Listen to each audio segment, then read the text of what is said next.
Dear viewers, we are here for another Giro na Terra program. For this program, we will have a pleasure to receive Professor Emílio Frederico Moran, a lovely treatise handled by only Emílio Moran.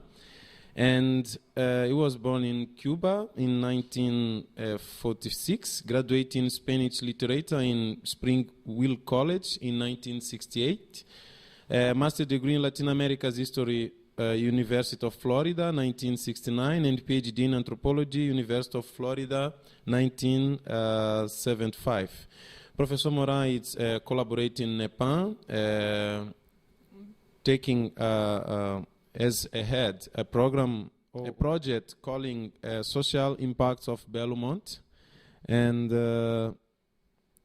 he has published several scientific articles and books, such as Food Development, and the main in Tropic is 1975, Pioneer Farmers and the Trans-Amazonic Highway, Adaptation and Agriculture Production in Tropical Lowlands in 1976, and Truth Amazonia Highs, the Human Ecology of Amazon Population in 1993.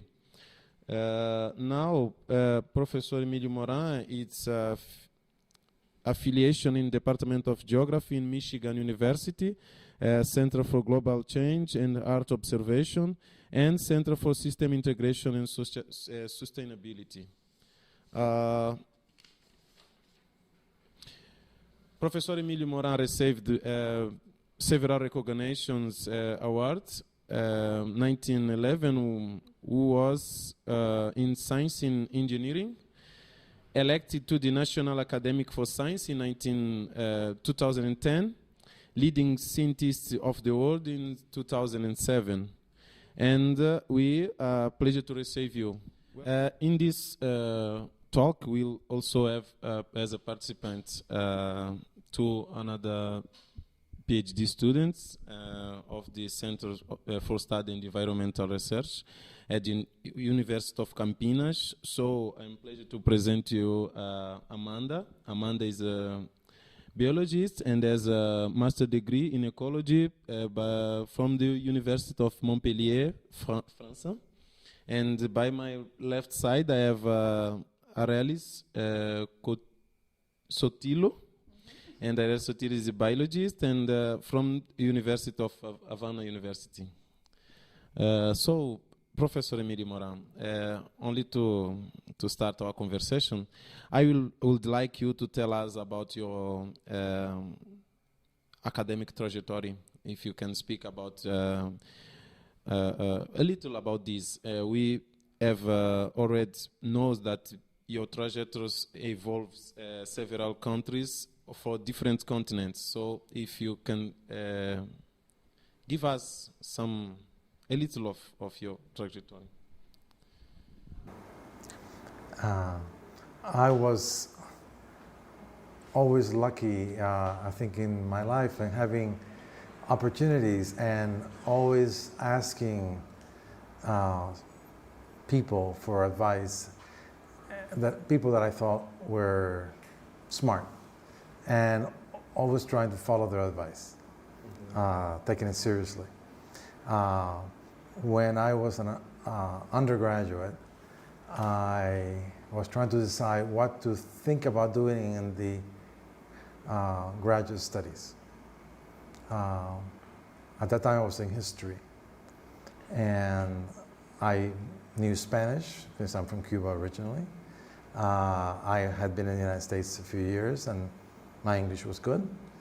And so trying to decide what country should I specialize in for my graduate study. And I went through several possibilities. But one of the important things that made me decide to study Brazil was, at that time in the United States, hardly anybody studied Portuguese. Hardly anybody studied Brazil, because in the United States, they start teaching Spanish in most schools. Most people studied Spanish if they had to study a language, because it was famed to be easier to study rather than German or French or something else.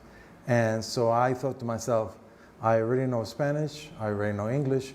If I force myself to learn Portuguese, then I can work anywhere in the Americas, because I'll have all the languages that are relevant in the Americas. So that was one motive, besides the fact that Brazil was an interesting country that was understudied at the time. At the time, few people studied Brazil, because most Americans, when they are thinking of Brazil as a place to study, they realize that they know Spanish, and then they think that they speak Spanish in Brazil. They discover that they speak another language, and since Americans are not very good with languages, they say, forget about that. I'll go to Peru, go to Bolivia, go to Mexico. They didn't want to learn another language. So it gave me a very open field. So I think that was part of my logic, which gave me an advantage in the United States, that how many people speak all three languages? Not too many, even now. Back then, almost unheard of.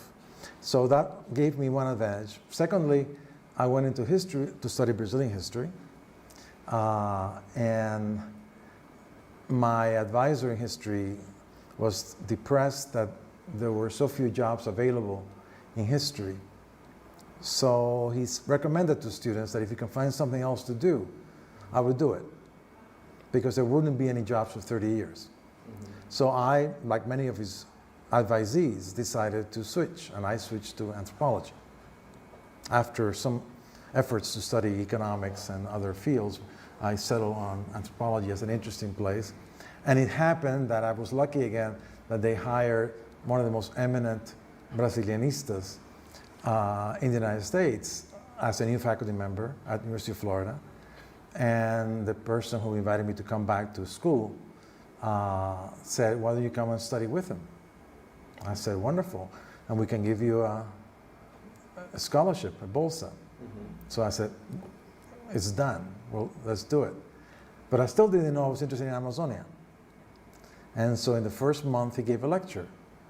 He made a trip to Brazil in 1971 and came back saying that Brazil was building a highway across the Amazon basin. And this was going to change everything. It was going to change the ecology, society, the whole Amazon basin was going to be changed. And somebody should study that. And so I went to see him the next day and said, I want to do that. How do I do that?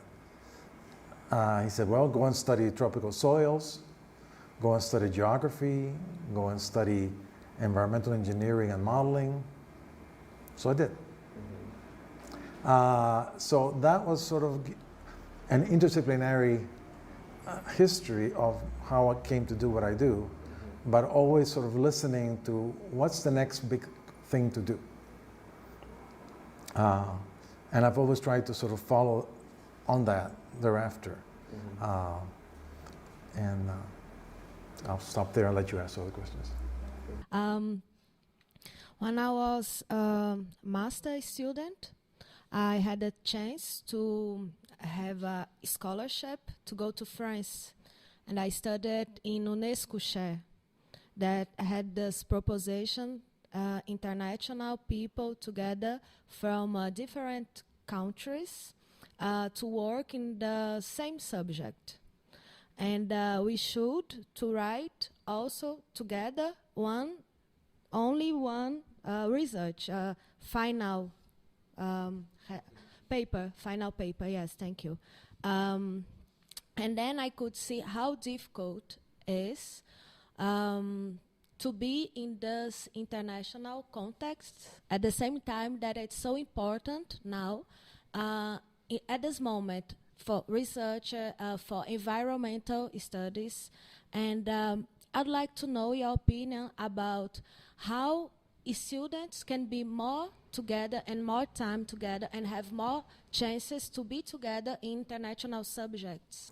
I think it's very important. I think already now and every day more so, there is a need for people to get outside of their comfortable zone of being in their country, in their language, and to travel more. I mean, you are an example here in this table of people from various countries crossing the borders. You to France, you coming to Brazil, and Arelis as well.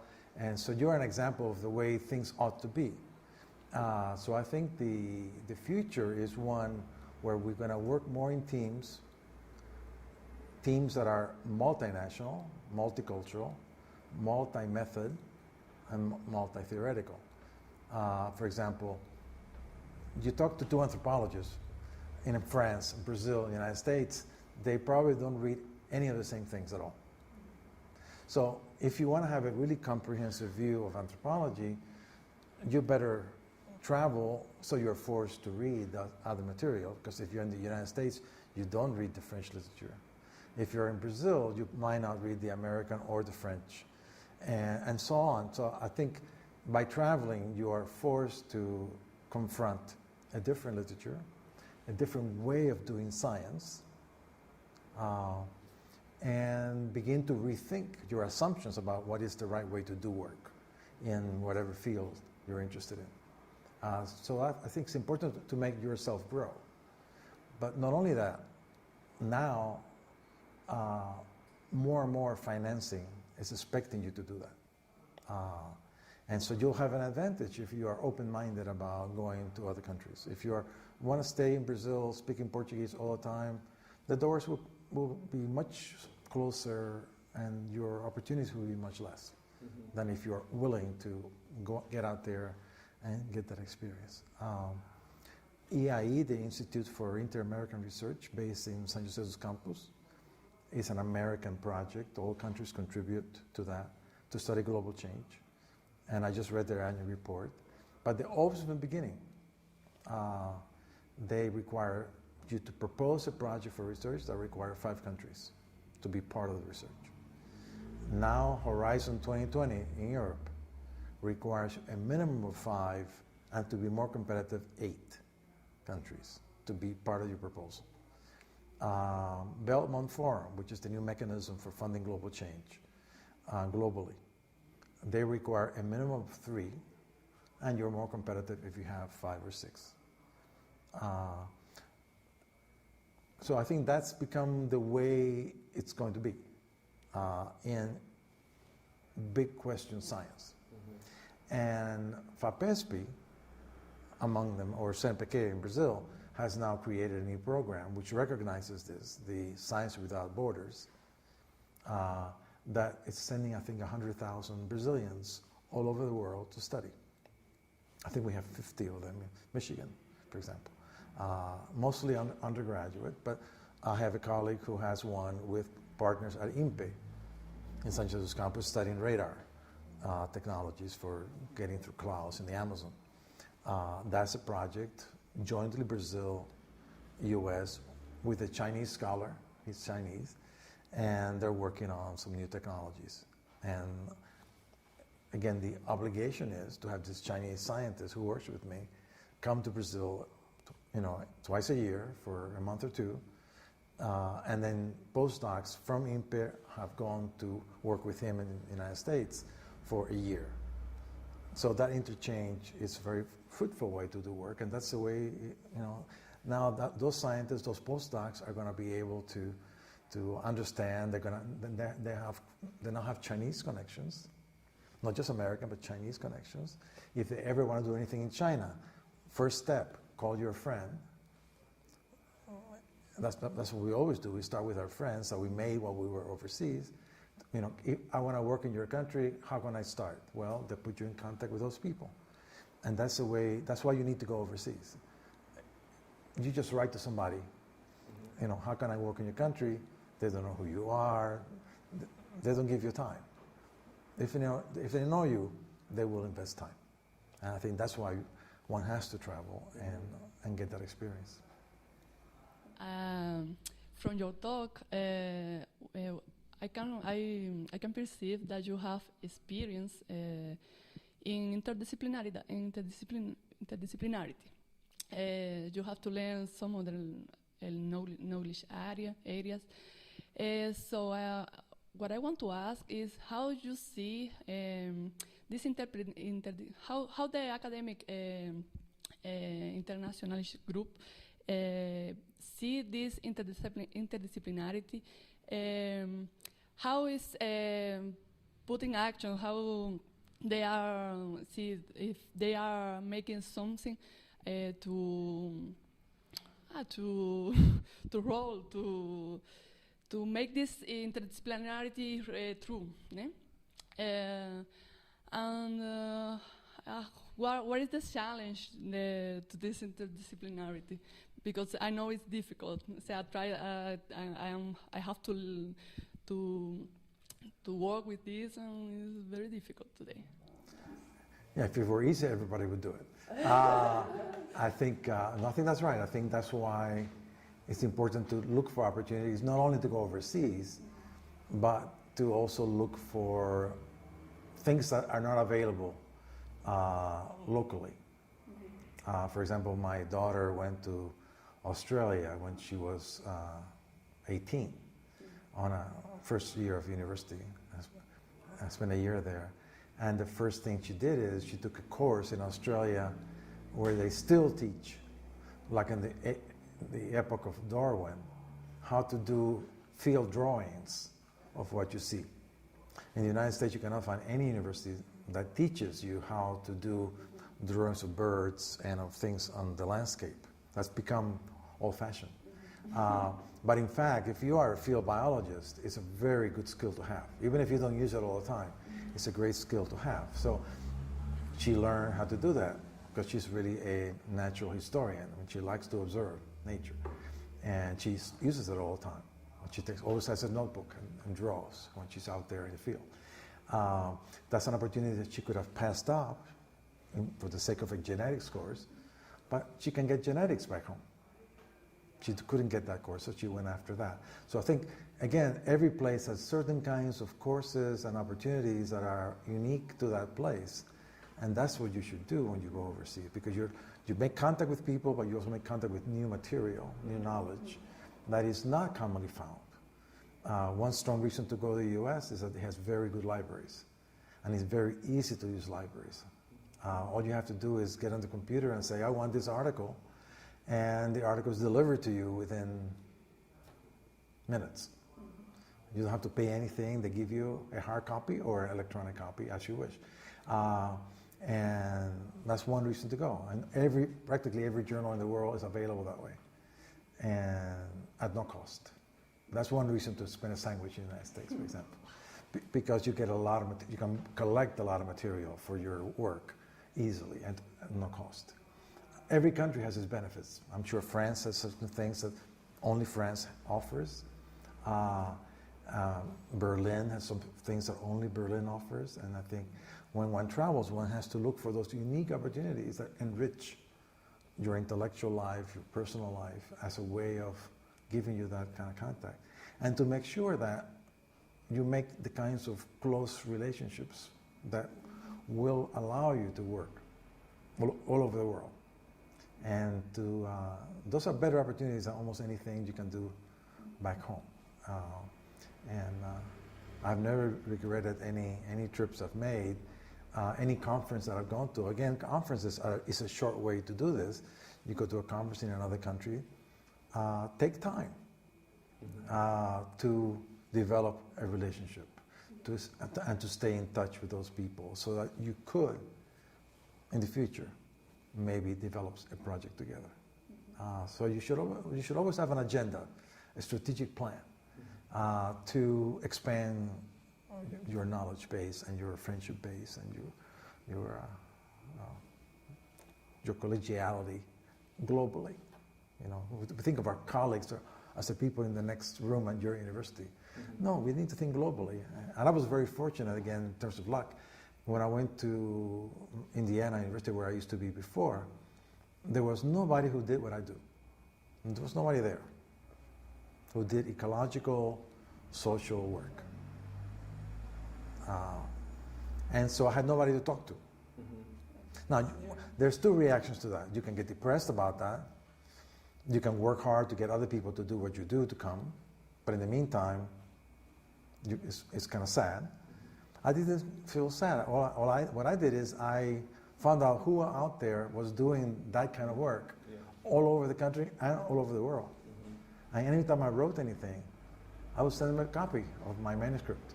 And I said, can you comment on this. I would like your comments. I've read your work. I like your comments. And I was very surprised how many people were generous with a new person, and they would comment. And if they commented, I would try to keep it up. Thank them for it. If you revise it and publish it, you send them a copy, acknowledge the thing in the bottom of the paper. And I developed a huge network of people that came very helpful to me in my career. Because when they would write them a letter of recommendation, they knew my work. They didn't have to read. I mean, the people send copies of your work to evaluate the person. They didn't have to read my work. They had already read it. But they were not my friends.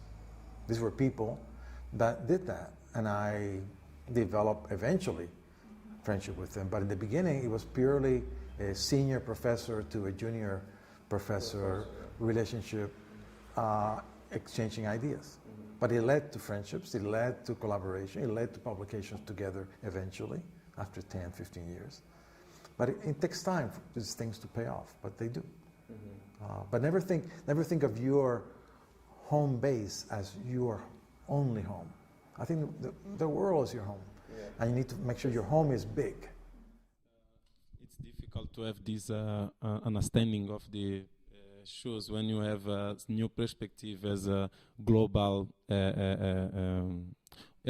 perspective that you have to work with the environmentals in shows. No? We are in the new world, we have technology, we have everything, but also we have agendas, we have different actors in this field of environmentals and society. So I want to ask if what is the difficult that you I want your experience in this field. What the difficult that you have to deal with people that they have different agendas than you. Oh, everybody has different agendas. My attitude always is not to look at the obstacles, but to look at the opportunities. It's the same thing. It's just your attitude towards the obstacle. Only to age. It's like this. I'm from Mozambique, so I realized from Cuba, and I suppose the Amanda stayed there in France. So we have different kinds of agenda. Like France can give money, and I understand that I have to get money from France. So we have in these issues that it's environmental, and all the boundaries are broken about these issues, these environmental issues. We have no boundaries. The problem is the same. So it's possible we have different interests in the same object. Why did you succeed to deal with this? You are working there in China. You are making research with people from Brazil, Amazonia. You are working with different people and different perspective of view. So what is your difficult? It's advanced, but I want the difficult of this because we are students and we have no this kind of open mind to deal with this global agenda. What I recommend is to think of that you think positively about those challenges. In my last book, one of the things I try to do, for example, there's an obstacle in talking between the natural and the social sciences. It still remains to be a big problem. Why? Well, natural science, engineering, they don't really have any social science in their training, particularly on the undergraduate level. And that makes a problem for the future, for them, because they don't have any way to start of how to talk about social science. And they view it as not rigorous enough compared to their work. So that creates another obstacle, it's an attitude. They are rigorous and they are not. How do you break that down? Well, you need to work together and see that it's different, but it's rigorous in its own way. And you have to respect the rigor of the natural science. If you're a social scientist, you can't begin by accusing the natural scientists of being naive about the real world of people. That doesn't help anything to accuse, and I've seen it happen at many meetings where the social scientists accuse the agronomist or no, you are naive about Poor people cannot afford fertilizer. So when you recommend fertilizer applications for agriculture, that's naive. They don't have any money, how can they buy fertilizer? Well, that's not helpful. Why? Because immediately creates an impossible chasm and possible precipice where you cannot cross. For an agronomist, what they learn from the berzo, from their cuna, is that their mission in life is to produce more food because the world is hungry. That's what they learn.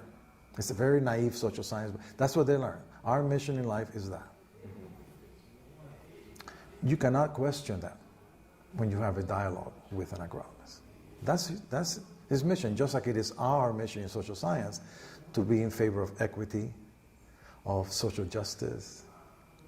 Those are things that for us are fundamentals. They're not questioned.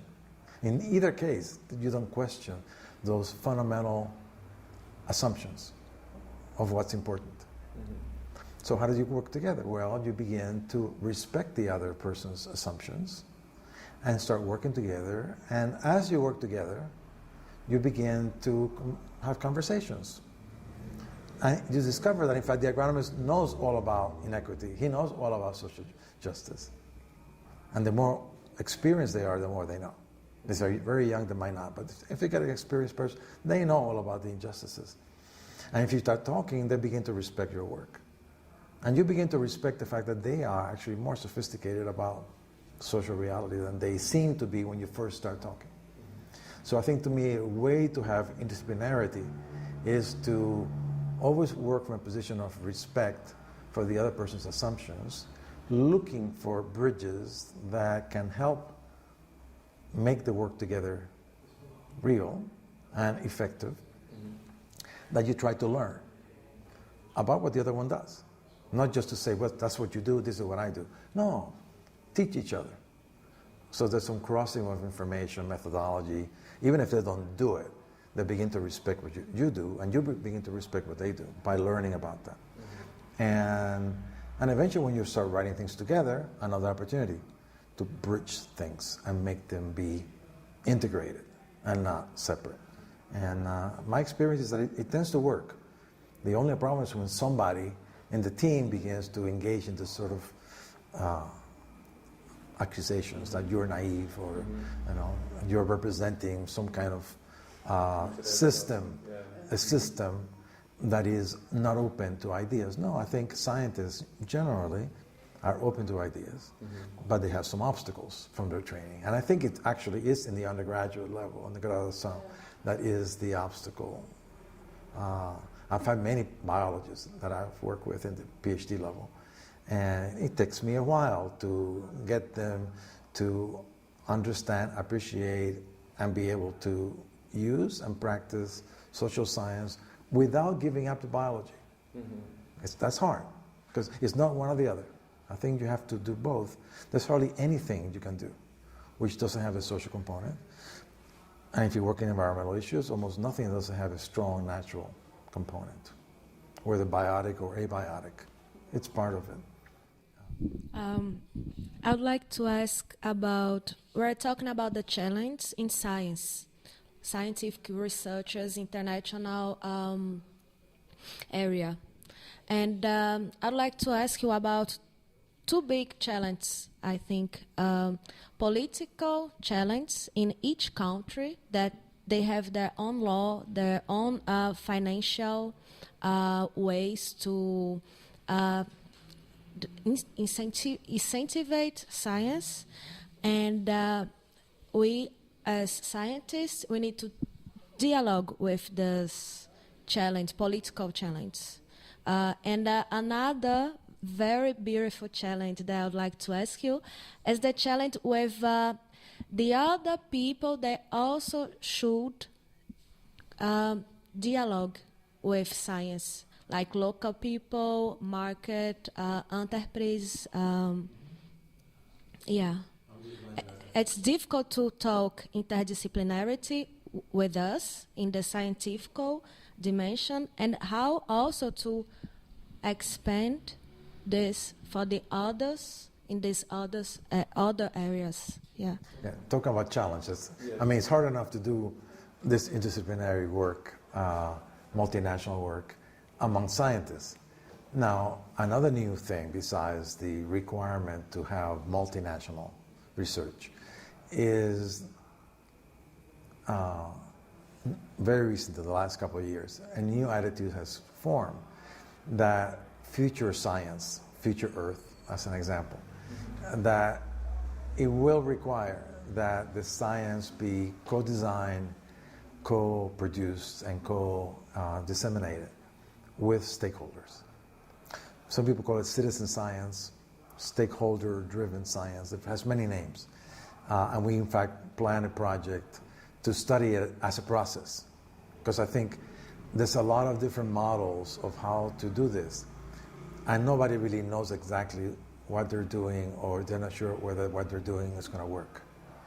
But clearly, society, which pays for science, is increasingly saying we want the science to be useful to society. And stakeholders have a lot to say about it.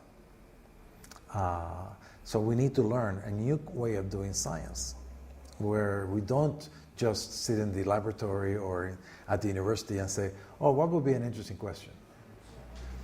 We can do that, but before we go off and ask for money to do it, or before we go off to do it, the new approach, which is being increasingly demanded by financial organizations and stuff like that in science, is that you have to incorporate in the research design what is going to be the role of stakeholders in the definition and the execution and the dissemination of the work. And that's a new way of doing science. We have no idea how that's going to play out. We have no practice in science on how to do that. We have never done it. People like ONGs have done it. People, non-governmental organizations have done it to some degree. But scientists, real serious scientists have not done this. And activists have done it. But not the best pure scientists have never tried to do this. And so I think we are in a new era of how do we do that? What is the best practice available of how to incorporate people? And when you incorporate people, that's not helping, actually, because who are stakeholders? Well, everybody's a stakeholder. So are you incorporating only poor people? If you're working in a rural area, are you only incorporating farmers? Mm-hmm. Are you including only the small farmer, or the small farmer and the big farmer? Then you get immediately into a problem of power. Mm-hmm. That the big farmer wants to be overrepresented in the stakeholder council, advising the scientist to make sure his interests are represented. The smallholder wants his interests preserved. What about the government? They have interests also. They want to be represented as stakeholders. And you can have a very long list of different kinds of stakeholders. The non-governmental organizations want to be stakeholders. Private foundations may want to be stakeholders. And then how do you get those people together to give you advice on how to do the science? I think this is a whole new, and I think exciting frontier. But it's going to be a lot of learning and mistakes in the process, I think. And our group is going to try to propose a project where we study how Belmont Forum and Future Earth projects, which are requiring this, how are various groups implementing this requirement, and see which of those various ways to do it is the better way, and which ones have problems.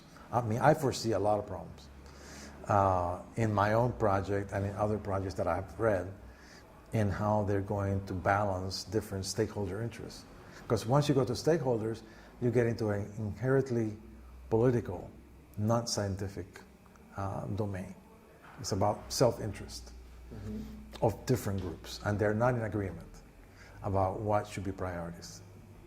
About this future Earth that you talk, I want to know, in this initiative of the academic community, of involved in different areas that are not academic to solve problems that we have today. What are the chances, the opportunities of the students, for example, Brazilian students, we that are studying here? What are the opportunities to be involved? What is the path to reach that and be involved in this initiative? Well, I think you have to start learning as your students how to do this, because that's the only way you're going to learn how to do it. And you should think about making it part of your dissertation research. I mean, for many years in the United States, they require in your proposal to have scientific impact of your proposal, and then what's the broader impact. Well, that already foresaw the impact of society of your research. And most people just would say something, well, I'm going to, my work is important for producing more food, or it's important because it identifies a social problem that needs to be resolved by the state. That will be it.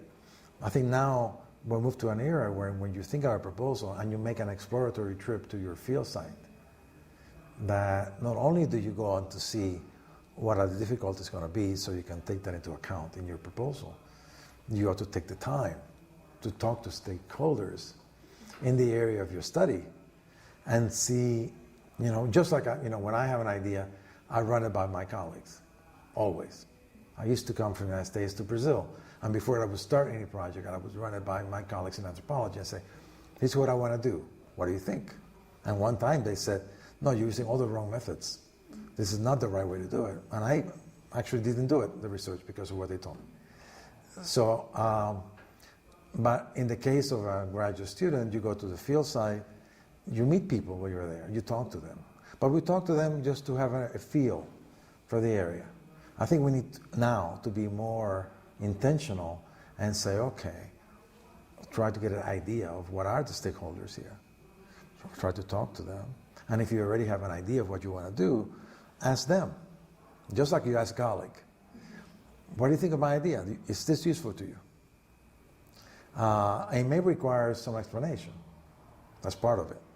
I mean, we had a project for 10 years on secondary succession. What explains the rate of secondary succession in Amazonia? As the rate of regrowth of the forest after you cut it. And we would go to various parts of the Amazon. I think it included 3 regions of the Amazon. And everywhere we went, but especially in the zona Bragantina, which is an area of some land conflict, they would say, what is this good for? Why should I answer your questions? What is it? How does it help me to help you understand secondary succession on my property? Very aggressive. And it was good because it made us try to explain to the farmer how the government and people outside of the area perceive their behavior towards the forest and towards the land. And succession was part of it. And understanding the dynamics of that, knowing what are the natural dynamics of regrowth, what are the social components of the regrowth, it will help us explain better to the outside how they farmed and whether, in fact, they were better farmers than people out there thought they were.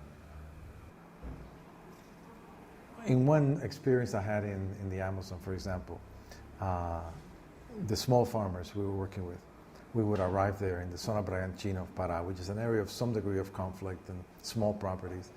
And he asked, why should I answer all these questions? Why do I gain from spending all this time responding to this 20-page questionnaire about secondary succession, about crescimento da juquira. So this farmer asked me, why should I collaborate with your project on why there are different amounts of secondary successional growth on different properties. What do I get from it? I'm going to spend a lot of time, and all these people that come around here ask questions and they never come back. So I said, well, we are going to come back and tell you the results. In a year or so, we're going to call together the farmers and share our results and see if you agree. Two, people in society, government, lots of media, they think the small farmers in the Amazon are not good farmers. They think that they are not competent, they don't use technology, they don't produce very much. And I would like in this research to show differently. I don't know what I'm going to find, but I think, I've worked here many years, I think you are better farmers than society thinks. And I'd like to be able to demonstrate that. And almost in every case, farmers were interested in collaborating, and of course we made sure that we came back. And I've done that always since I started working in the Amazon for my dissertation. When I first went to take soil samples in the Amazon, farmers would often say, well, sure, but other people have come here and taken soil samples and they never come back. The extension service, Emater, took soil samples. They never came back. I said, well, I'm going to come back and give you results. And I'll show you what you have. And I'll tell you what your options are. And I did. And so much so that when I was leaving my field site to write my dissertation, some of the farmers were creating an association, and they said, would you stay and be our agronomist? Because I respected them and gave them back information. And in fact, they were correct. I went to the Emater office nearby, and I found all the soil samples there, in a drawer, engavetado, not shared with the farmers. So they're correct in feeling exploited by scientists who don't give things back. So I think the important thing is to develop trust and to go back to the same place. But if you promise something, you better give it back. And I think that helps future scientists come there and have people trust them. Too many people don't do that in science. The way we are promoting this now is a challenge. It's a new way to work, which means some degree of social responsibility. But this goes beyond that. And what we did before was give back results. Now, we have to ask, before we begin, what is the question that will help you farm better? And then maybe change your question around so that the results actually result in better information for that farmer or that group of farmers. But it's not going to be the same.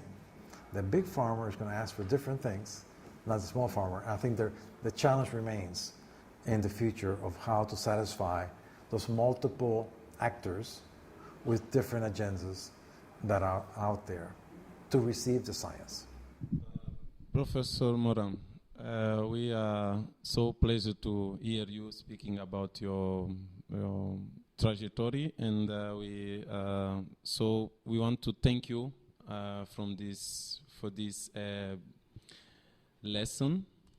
It was possible to hear when you speak about your object of study, all your interest areas relating each other in this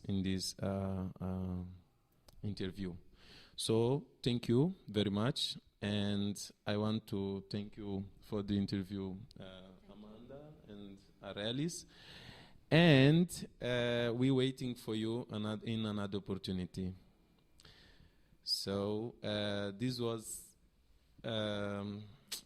another Giro Terra program, and we hope you joined with us for another opportunity in another program. Thank you.